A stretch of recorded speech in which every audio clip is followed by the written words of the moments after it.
अक्रूर जी और श्री कृष्ण की कहानी। बात उस समय की है जब श्री कृष्ण का जन्म नहीं हुआ था। कंस ने आकाशवाणी को सुनकर अपने पिता राजा उग्रसेन का बंदी बना लिया था और खुद राजा बन बैठा था। अक्रूर जी उन्हीं के दरबार में मंत्री के पद पर आसीन थे। रिश्ते में अक्रूर जी वासुदेव के भाई थे। इस नाते से वह श्री कृष्ण के काका थे।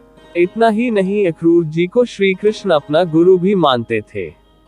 जब कंस ने नारद मुनि के मुंह से सुना कि कृष्ण वृंदावन में रह रहे हैं, तो उन्हें मारने के विचार से कंस ने अक्रूर जी को अपने पास बुलाया। उसने अक्रूर जी के हाथ निमंत्रण भेज कृष्ण और उनके बड़े भाई बलराम को मथुरा बुलाया। अक्रूर जी ने वृंदावन पहुंचकर श्री कृष्ण को अपना परिचय दिया और कंस के द्वारा किए जाने वाले अत्याचार के बारे में उन्हें बताया। साथ ही आकाशवाणी के बारे में भी श्री कृष्ण को बताया कि उन्हीं के हाथों कंस का वध होगा। अक्रूर जी की बात सुनकर श्री कृष्ण और बलराम उनके साथ कंस के उत्सव में शामिल होने के लिए निकल पड़े। रास्ते में अक्रूर जी ने कृष्ण और बलराम को कंस के बारे में और युद्धकला के बारे में बहुत सारी जानकारियां दी। इस वजह से श्री कृष्ण ने उन्हें अपना गुरु मान लिया था। मथुरा पहुंचने के बाद श्री कृष्ण ने कंस को मार गिराया और मथुरा के सिंहासन पर वापस राजा उग्रसेन को बैठा दिया और अक्रूर जी को हस्तिनापुर भेज दिया। कुछ समय के बाद कृष्ण ने अपनी द्वारका नगरी की स्थापना की।